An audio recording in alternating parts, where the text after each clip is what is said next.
Welcome to the 10th installment of the Kategos Deep Dive. I'm your host. Today, we are focusing on our 9th white paper, The Orchestration Advantage. Let's look at the facts. By the end of this year, 40% of all enterprise software will run on autonomous AI agents. Yet, organizations taking a purely technology-focused approach are consistently failing to see actual productivity gains. At Kategos, we solve this operational breakdown. We don't build AI models. We design the organizational structures and team frameworks required to run them safely. We help enterprises transition away from slow, traditional hierarchies and rebuild into networks where a small pod of a few human-in-the-loop managers can successfully supervise and direct several specialized AI agents. Today, we are laying out the practical steps to restructure your corporate roles, bridge the machine communication gap, and train your employees to confidently steer autonomous operations. Let's get straight to it.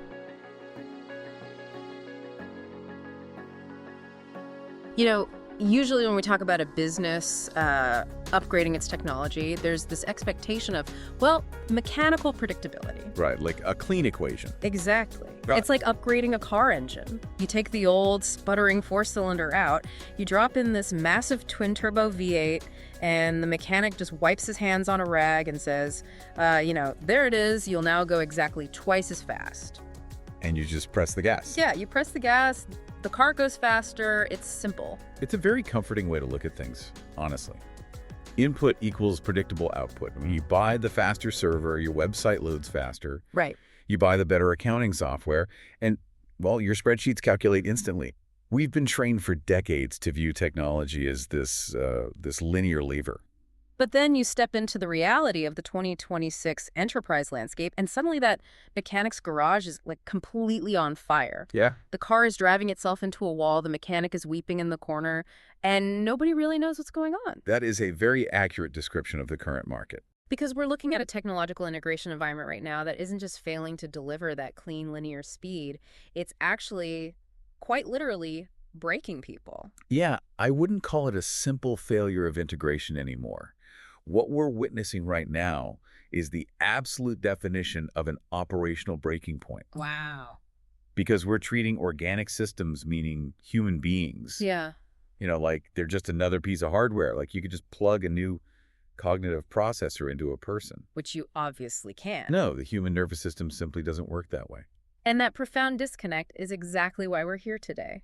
So welcome to a very special broadcast. We're coming to you straight from our home base at Kategos. The global pioneer in human-machine synergy and cognitive architecture. That's right. And our mission for this deep dive is to completely unpack the realities of the cognitive revolution we're living through, and we're going to be guided by the groundbreaking orchestration advantage research. It's phenomenal research. It really is. So if you are listening to this, whether you're a leader, a manager, or a frontline worker trying to figure out why your work life feels fundamentally chaotic, right now this is your blueprint for surviving it. It's an essential conversation because the stakes really couldn't be higher. We are fundamentally rewiring how human groups collaborate. Yeah. And most organizations are doing it completely blind. Okay, so let's unpack this. I want to start by dismantling the core mistake that executives are making right now in 2026.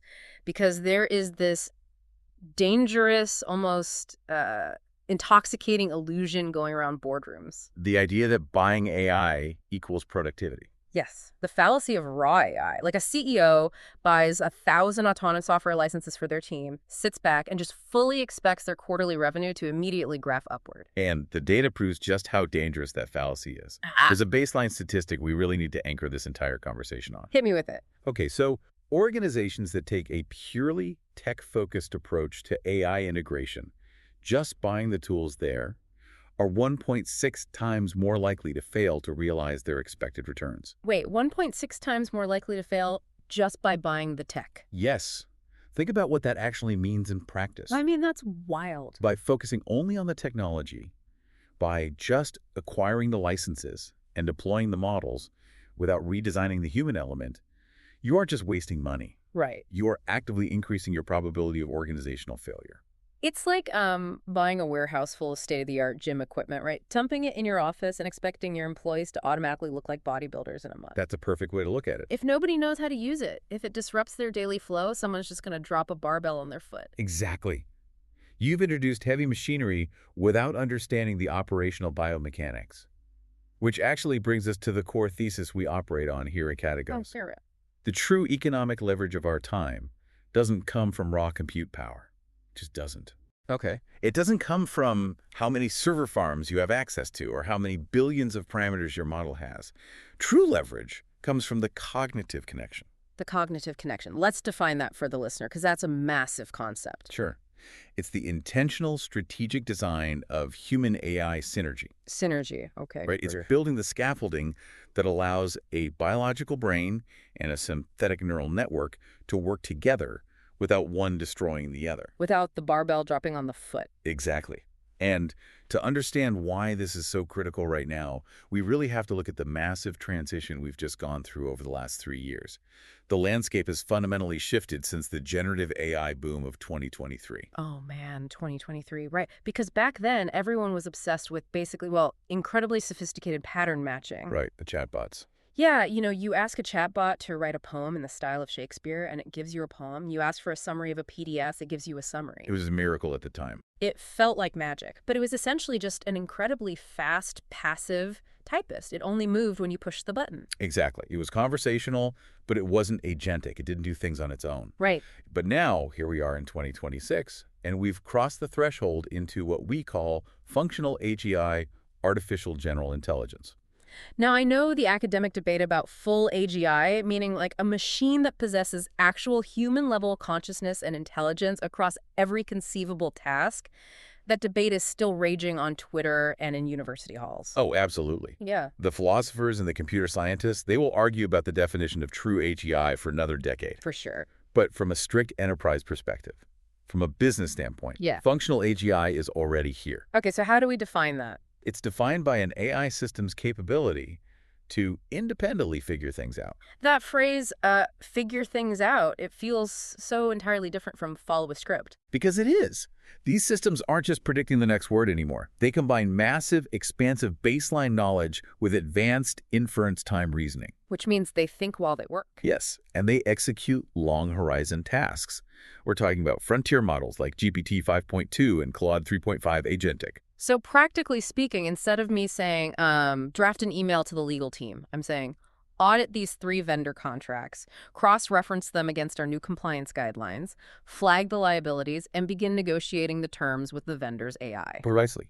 They conduct autonomous research. They act as junior legal associates. Wow. They run complex diagnostic models in medicine. They are proactive doers. They don't wait for your prompt to take the 3rd or 4th step in a process. And the speed of this shift, I mean, it's just staggering. I was looking at the application explosion detailed in our research for this deep dive. The numbers are wild. By the end of this year, 2026, 40% of all enterprise applications will feature autonomous AI agents. 40%. And just 12 months ago, that number was a mere 5%.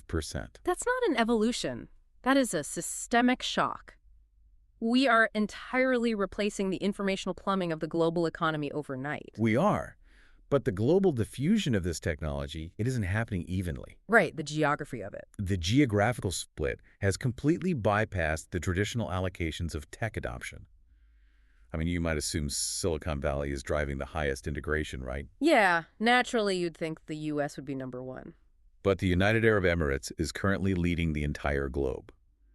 Right now, 70.1% of their working-age population is utilizing AI tools. 70%. That means it's practically ubiquitous in the UAE. Why is that? Is it a regulatory thing, or...? It's a combination. It's aggressive, centralized state investment in digital infrastructure combined with a highly agile regulatory environment. Okay, so they moved fast. They didn't just build the models. They mandated the integration across public and private sectors simultaneously. They're followed closely by highly digitized nations like Singapore and Norway. And where does the U.S. sit in all of this? The United States has actually stabilized at about 31.3% adoption. That is a massive gap, just over 30% compared to 70%. Yes. But there's an even more concerning macro trend here, isn't there? The divide between the global north and the global south? It's very stark. We're looking at a 27.5% baseline adoption rate in the global north versus just 15.4% in the south. Wow. Barely 15%. Now, the introduction of open source platforms like DeepSeek is genuinely trying to democratize this access, is creating this fascinating race between highly guarded sovereign national models and global open accessibility. Right, trying to level the playing field. Exactly. But despite that, the adoption gap remains a profound risk for global economic stability. Well, speaking of economic stability, we really have to talk about the macroeconomic shock hitting the labor market right now. It's the paradox of our time. It totally is, because it feels like this total paradox. On one hand, you have this incredible, almost utopian promise. AI agents and physical robotics are estimated to unlock $7 trillion in global annual value through exponential productivity. 7 trillion. $7 trillion. It's an unfathomable amount of economic leverage. It's the equivalent of adding several major industrialized nations to the global GDP overnight. But then, on the other hand, the human cost is terrifying. We're facing a global jobs gap of 408 million people. Yes. That's 408 million individuals who want to work, who are fully capable of working, but whose skills simply don't align with modern enterprise architectures anymore. The churn is historically unprecedented. Yeah. The models predict the technology will create 170 million new jobs by 2030, largely driven by AI management and the green energy transition. Okay, so 170 million new ones. But simultaneously, it displaces 92 million existing roles. So the net number of jobs might look okay on a spreadsheet, right? Yeah. But the actual humans holding those jobs are totally mismatched. The skills that matter are completely flipping. If your job was routine digital work, manual auditing, or basic data entry, those roles are effectively gone. They are. The premium is now entirely on emotional intelligence, complex problem solving, and what cognitive scientists call machine theory of mind. Wait, machine theory of mind. It's the ability to understand and direct the mental state of an AI. Okay, but I really want to push back on how corporations are responding to this. Because if up to 30% of current corporate work hours are going to be automated by 2030, Right. and 40% of existing human skill sets are going obsolete, deploying these massive autonomous systems without fundamentally changing the organization feels absurd. It is absurd. Going back to our car analogy, it's like dropping a Formula One engine into a standard golf cart. I love this analogy. You can't just press the accelerator and expect to win the Monaco Grand Prix. The torque is literally going to tear the chassis apart. The wheels will fly off. I love that analogy because the chassis in this scenario isn't the company's IT department. What is it then? The chassis is the human brain. Oh, wow. The failure of the traditional organization to handle functional AGI isn't just an economic failure, it's a biological one. What do you mean by biological? Like, literally? Literally. The friction we're seeing in the workplace isn't just software crashing or workflows failing. It's human brains fundamentally overloading at a neurological level. Which brings us to what I think is the most mind-bending part of this entire deep dive, the neurobiological frontier. It's fascinating. This is the part where the science gets almost science fiction, but it is entirely real. We have to stop thinking of AI as just a tool, like a calculator or a spreadsheet. It's much more than that now. The research points out that the human brain now perceives advanced AI as a relational actor. It actually co-shapes our emotional experiences. Yes. The landmark study on this came out of UCLA, and it completely shattered how we understand human-computer interaction. So what did they find? The researchers looked at what actually happens inside the human brain during high-fidelity, complex interactions with advanced agentic AI. And they discovered the emergence of what they call a shared neural subspace. A shared neural subspace. Let's break down what that actually means for someone listening, because when I first read that, it sounded a bit like, I don't know, telepathy. I'd avoid calling it telepathy, though I completely get why it feels that way. It's more about profound biological mirroring. Biological mirroring. Yes. In normal human-to-human social interaction, specific cell types in your brain, particularly GABAergic neurons, have to synchronize with the person you're talking to. Whoa, okay, let's slow down. GABAergic neurons. What are we actually talking about here? Give me the real-world translation. Think about playing in a jazz band. Okay, I can picture that. For the music to work, the drummer and the bassist have to get on the exact same rhythm. They have to anticipate each other's movements, feel the tempo, and lock in. Right, they have to vibe. Exactly. In the brain, GABAergic neurons are the metronomes. They inhibit certain signals to create a synchronized rhythm across different brain regions. Oh, so they keep the beat in your brain. That's a great way to put it. This synchronization is what allows us to establish interpersonal social behaviors. It's the literal biological foundation of trust and empathy between two humans. So when I'm having a deep conversation with a friend and we're really vibing, my GABAergic neurons are synchronizing to create that feeling of connection. Exactly. That's exactly it. What the UCLA study showed is that when humans interact deeply with an autonomous AI agent that is exhibiting reasoning and problem solving, this exact same GABAergic synchronization occurs. Wait, really? With a machine? With a machine, your brain is internally representing the AI's actions within a shared cognitive space, just as it would with a human teammate. That is wild. So to generate actual digital trust, my biology has to synchronize with the machine's outputs. Yes. My brain is essentially saying, I recognize you, the software, as a social entity, and I'm syncing my neural rhythms to work with you. Yes, but here is the critical vulnerability. There's always a catch. In real-time operational execution, our brains rely on a specific pathway to manage these social and emotional interactions. The connection between the amygdala and the prefrontal cortex, or PFC. Okay, the amygdala, that's our emotional signaling hub, right? The alarm bell. Correct. It integrates affective and cognitive processes. It processes bottom-up emotional signals, especially in response to unpredictability, ambiguity, or potential threats. It's what makes you jump when you see a snake. Right. Now, the prefrontal cortex, specifically the medial prefrontal cortex, provides the top-down cognitive control. So it's the brakes. Yes, it modulates that alarm bell. It's the rational manager saying, calm down, it's just a stick, not a snake. Or in the office, it's just an email, not a tiger. Okay, so imagine you're in a modern 2026 workplace. You're in an ambiguous, high-stress environment where you have 50 autonomous AI agents firing off tasks, changing workflows, making inferences, and doing things you don't fully understand at light speed. It's chaos. The amygdala reacts first. The alarm bell is ringing constantly before the prefrontal cortex even has a chance to analyze what's going on. Exactly. The human brain evolved to process human speeds. It didn't evolve to process the output of 50 simultaneous agentic workflows. Right. And if we connect this to the broader workforce, we start to see a massive crisis, particularly with younger workers. Here's where it gets really interesting to me. You have these younger workers, the Gen Z cohort, and the true digital natives. Yes. We've spent the last 10 years assuming they are the most perfectly adapted to the AI revolution because they grew up with an iPad in their hands. They possess incredibly high cognitive function and digital fluency. But that assumption completely ignores biology. How so? The maturation of these corticolimbic systems is asynchronous. The medial prefrontal cortex to amygdala connectivity, the exact circuitry that supports emotional resilience and downregulates that panic response that develops over a very prolonged period, well into adulthood. So their cognitive ability to use the tech is fully developed, but their biological ability to withstand the stress of it isn't. Right.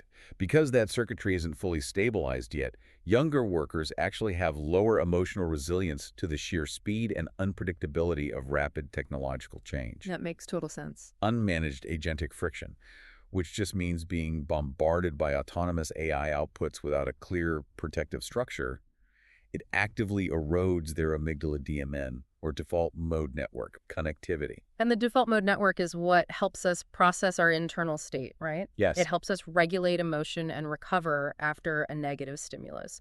So if that connectivity erodes... It leads to a drastically accelerated risk of burnout. The technology is moving faster than their biological hardware can adapt. Wow. We are seeing a burnout epidemic across the enterprise. Not because the work is physically harder, but because tech-centric deployments are actively physically harming the corticolimbic circuits of the workforce. It's actually damaging them. Yes. And here's the worst part. Acute stress in that MPFC amygdala circuit actually impairs the brain's neuroplasticity. Meaning? It impairs the ability to learn new skills. That is just a staggering realization. The very technology that executives are buying to make their workforce infinitely productive and adaptable is biologically shutting down the workforce's capacity to learn. It's the ultimate paradox of the orchestration era. And we can't immediately change human neurobiology to handle this stress. We can't just, issue an over-the-air software patch for the amygdala. Evolution doesn't work on an enterprise release schedule. No, it certainly doesn't. We are stuck with the hardware we have for the foreseeable future. So if we can't change the brain, the only logical conclusion is that we have to completely re-architect the corporate environment to protect the brain. Yes. We have to redesign the system around the corticolimbic system. Which is the operational core of the Kategos framework. Yeah. We call it the 25100 structural blueprint. Okay, let's break this down. Because to protect the humans, you're saying the traditional corporate hierarchy, The functional silos of marketing over here, sales over there, HR down the hall, all operating with top-down command chains is dead. It's not just dead, it's an active liability. Think about why those silos existed in the first place. To keep things organized. Well, yes, but more fundamentally, in a traditional silo, the bottleneck is human execution. It takes time for a human to draft the marketing copy. It takes time for a human to run the sales report. It takes time to analyze the data. Right, humans are slow. So you group people by function to squeeze out tiny efficiencies. But in the agentic organization, execution is instantaneous. The new operational bottleneck isn't getting the work done. It's cognitive synchronization. Cognitive synchronization. It's making sure the humans and the autonomous machines are actually moving toward the same strategic goal. Which requires a transition to flat networks aligned by task and outcome. Let's lay out the Kategos agentic team model. It replaces that department of 50 humans doing repetitive tactical tasks with something vastly different. Yes.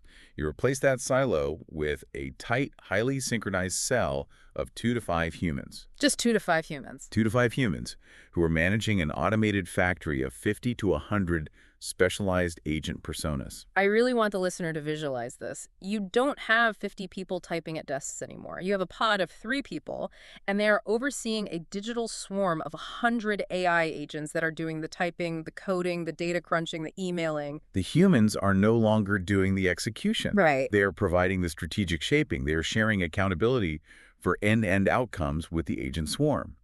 But to make that work, to prevent the biological burnout we just talked about, the nature of human talent has to change entirely. And the research breaks down enterprise capability into 3 mandatory human archetypes. Let's walk through these because this is where listeners can probably find themselves. Let's do it. The first archetype is the M-shaped supervisor. M-shaped supervisors are broad generalists. They possess a deep fluency in AI orchestration. So they know a little about a lot. Exactly.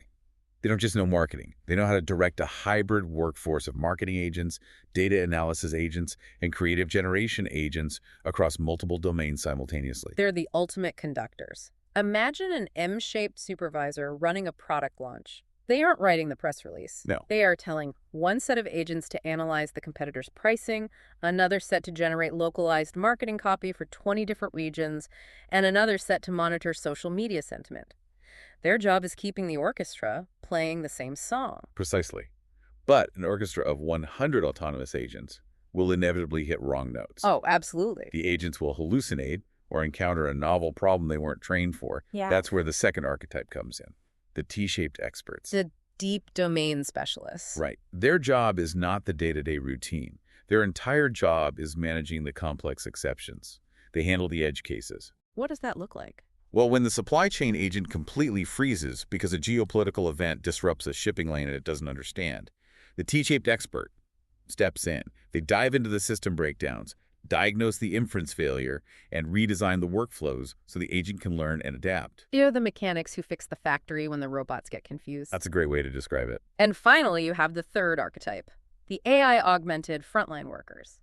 And I find this one fascinating because in an era of massive automation, this highlights the enduring, irreplaceable value of being human. Very true.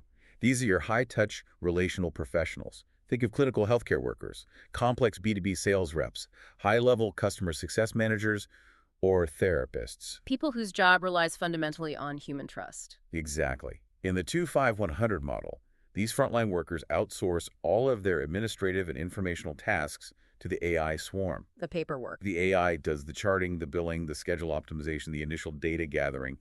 This allows the human to double down completely on human-to-human connection. Wow. Their value is purely in the relationship, in looking another human being in the eye and providing empathy and judgment. You know, what this structural blueprint really reveals is a massive shift in how we define power and authority in a company. It completely flicks it. Because for the last 100 years, authority was vested in a management title on a door. It was about how many direct human reports you had, like, I manage 50 people, therefore I am important. Right. But authority in 2026 is entirely different. It's about having above-the-loop human decision rights. The human isn't playing the instrument anymore. They're interpreting the sheet music and guiding the tempo. But I keep coming back to the reality of managing an orchestra of 100 autonomous agents. It introduces a terrifying new challenge. It does. Because unlike a violin, which only plays the exact note you press, these agents have inference time reasoning. They figure things out. What happens when a swarm of 100 autonomous agents begins to form its own conclusions? That is the nightmare scenario for an unprepared executive. And it's what we call belief divergence. Yes, let's dive deeply into belief divergence. This is the concept that actually kept me up at night while prepping for this deep dive. What exactly is happening here in these 6G and agentic networks? Belief divergence is a phenomenon that occurs when you have distributed autonomous AI agents operating across an enterprise. Let's use a hypothetical to make this tangible. Right, give me an example. Imagine a large retail company. You have one AI agent handling the global supply chain, another agent handling customer demand forecasting, and a third agent handling financial risk assessment. Okay, 3 high-level agents running the core of the business. Now, all 3 of those agents ingest the exact same data streams from the market. They all read the same inflation report, the same consumer spending index, the same shipping costs. So they have the exact same facts. But because they're using advanced inference time reasoning, because they're designed to figure things out based on their specific functional priorities, they break off into completely different reasoning paths. So they look at the exact same numbers, but the supply chain agent concludes, raw materials are getting expensive, we should stockpile inventory immediately. Exactly. The finance agent looks at the same numbers and concludes, capital is getting expensive, we should halt all production to save cash. Right. And the sales agent concludes, consumers are hurting, we should slash our pricing model entirely to keep market share. Exactly. They develop different internal world models based on identical data.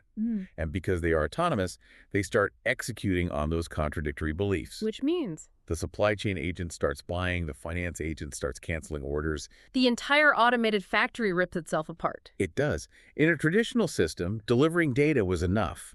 You put the spreadsheet in a shared drive, and the human managers hash it out in a meeting. Yeah, you just look at the data together. But now, simple data delivery is obsolete. If the M-shaped supervisor just asks the system for the data, they're flying blind to the underlying logic the agents are using. Because the data doesn't tell you how the agent is interpreting it. Right? The organization must utilize what we call reasoning native communication. Meaning we have to stabilize the distributed cognition. Yes, the humans and the agent factories have to continuously synchronize their beliefs and world models, not just their spreadsheets.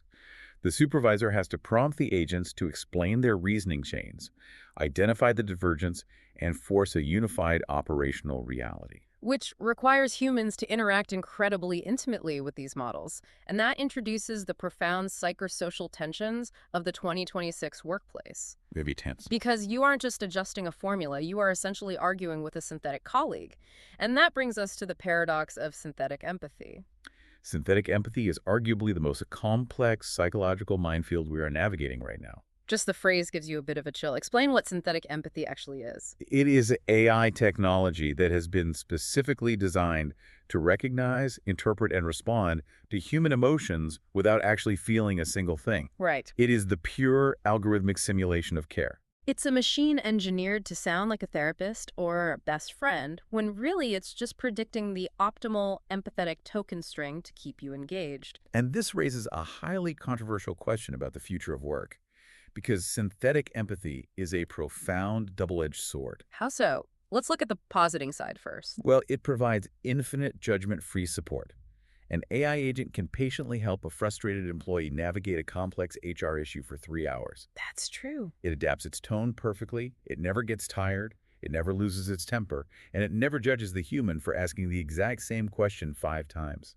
It can broaden access to baseline mental health resources and workflow support in a way human managers just don't have the time or patience for. Exactly. But the shadow side is immense.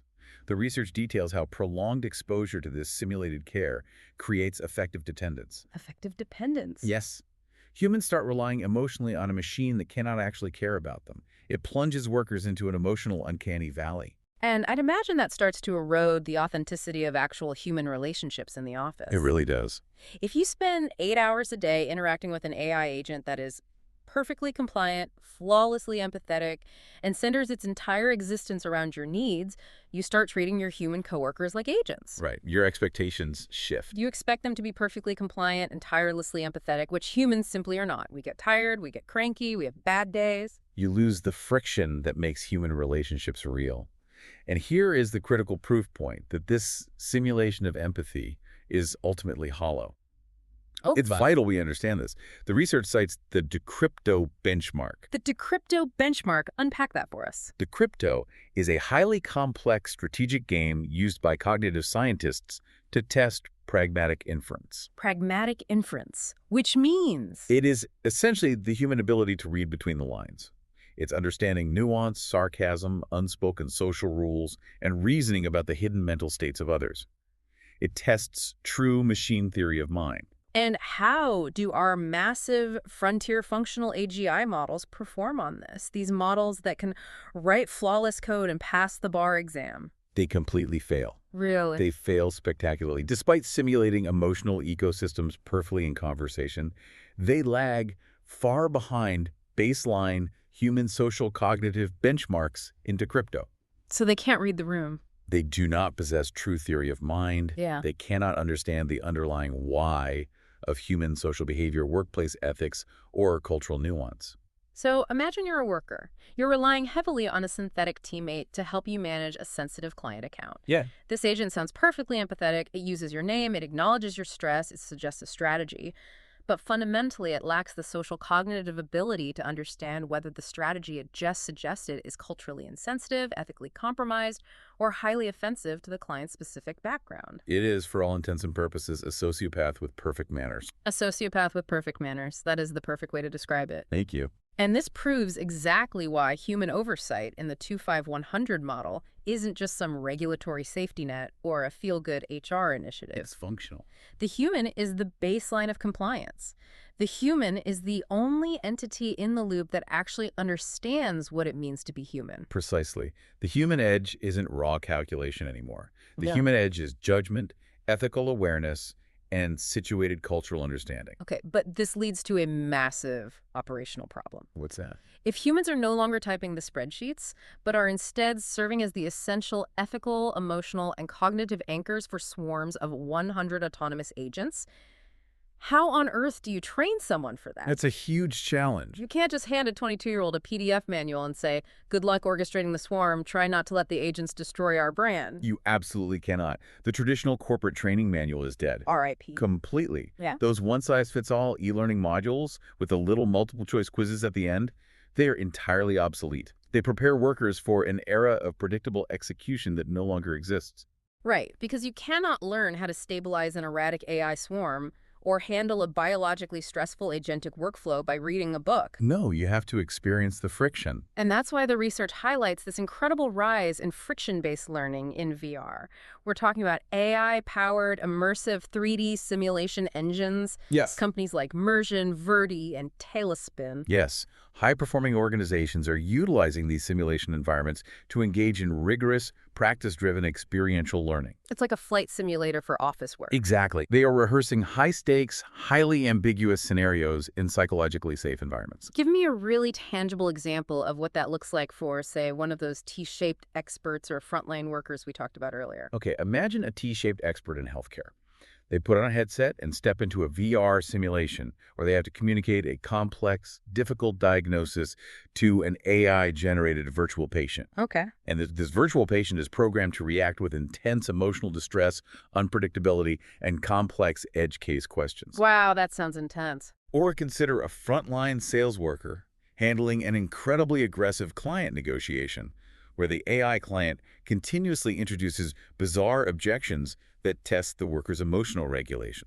So the human gets to practice the friction. Yeah. They get to feel that amygdala spike. They get to fail, reset, and try again without costing the company millions of dollars or harming a real patient. And the data on this is wild. Let's hear the data. The research shows that these VR-driven environments are driving a 44% boost in soft skills scores. 44%. It is literally building critical neural muscle memory in the prefrontal cortex to manage that amygdala response. The ROI on that must be undeniable. Oh, it is. There's a cited metric of 131% ROI in enterprise sales simply through these objection handling simulations. Just from practicing in VR. Yes, it works because it forces the human to engage the very biological circuits, the cortical limbic systems, that are under threat in the real world. You are inoculating them against the stress of the agentic environment. And this leads to what Kategos defines as the ultimate human skill of 2026.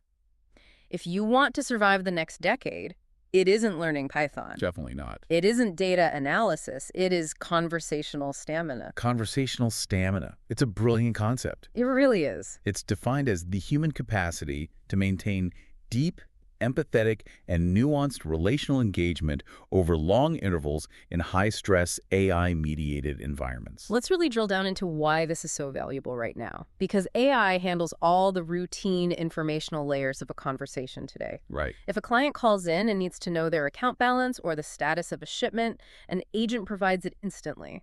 The only reason a human is ever put into the loop is for the tonal and relational layers. The human is there to adapt tone, acknowledge complex feelings, navigate ambiguity, and prevent the client from feeling alienated by the machine. Exactly. And doing that for 8 hours a day is exhausting. It's incredibly draining. If your conversational stamina breaks, if you get frustrated, if you lose your empathy, if you snap and revert to sounding like a robotic, uncaring agent yourself, your value in the 25100 organization plummets to zero. It does. You have lost the only edge you had over the machine. That is the hard truth of the new economy. You are there to be human. If you cannot sustain your humanity under pressure, the system simply does not need you.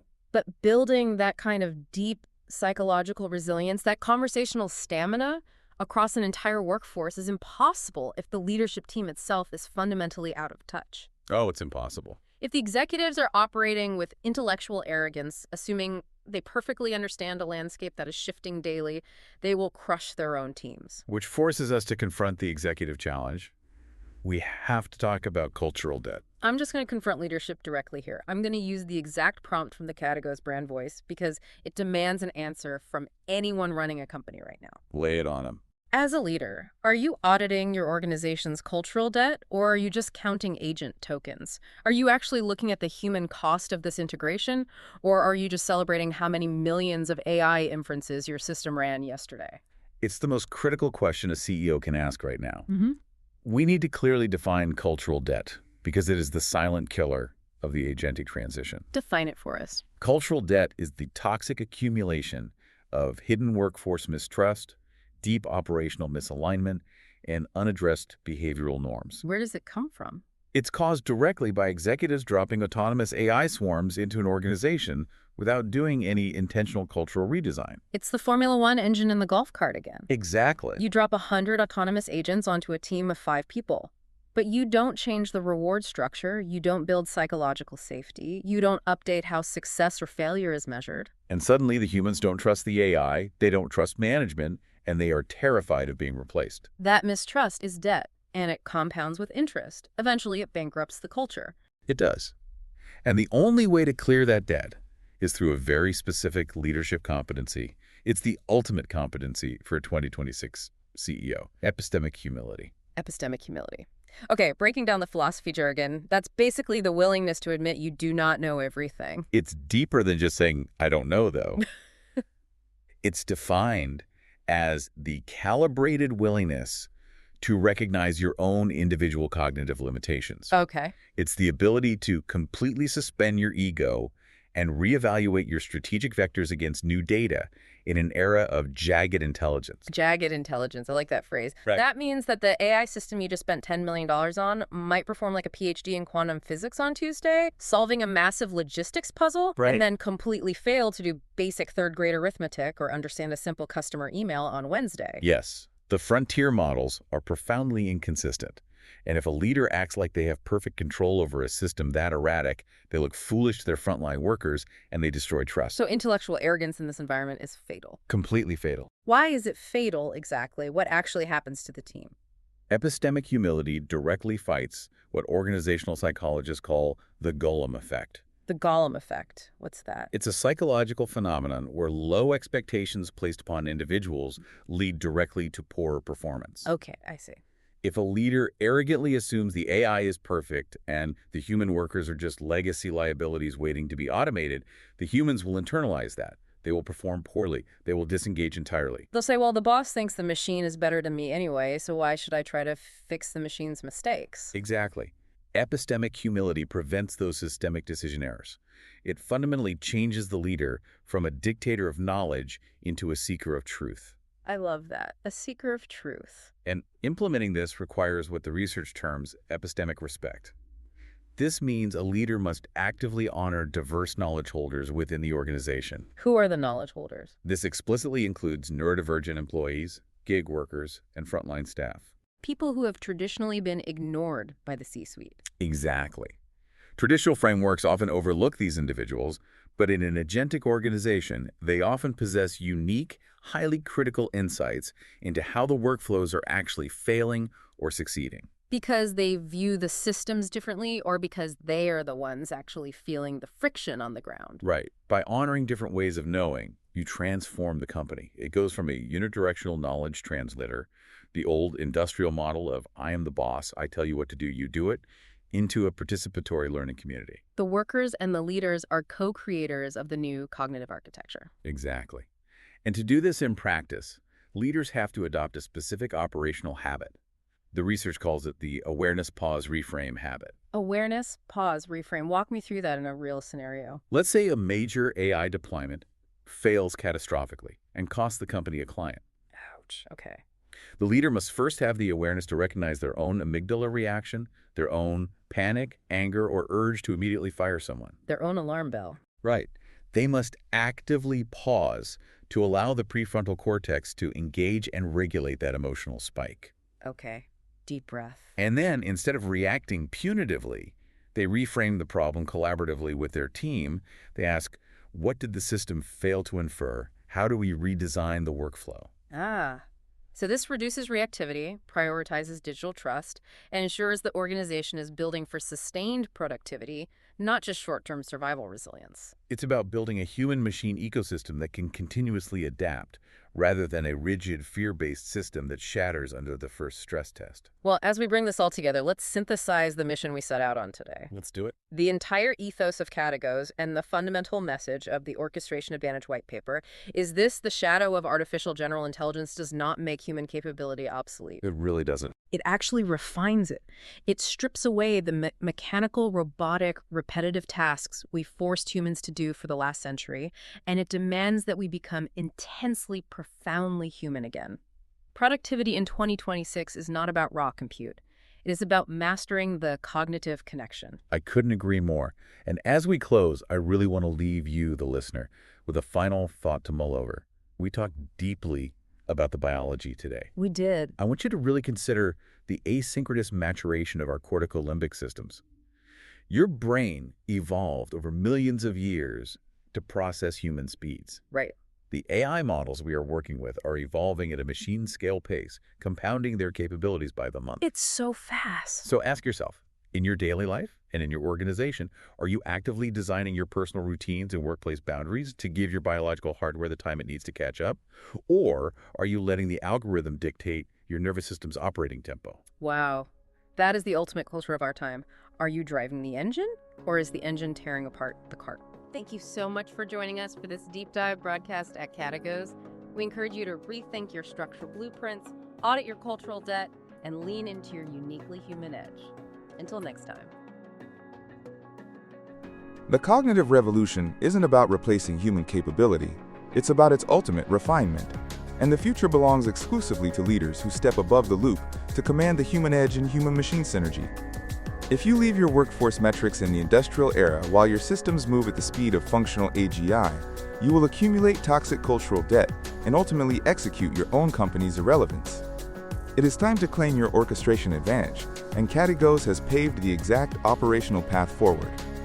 First, click the link in the show description right now to book your exclusive 90-day cognitive activation audit with our advisory team, so we can structurally align your talent model for AGI scaling. Second, head directly to Kategos.ai to download the complete Orchestration Advantage white paper to arm your leadership team with our core frameworks.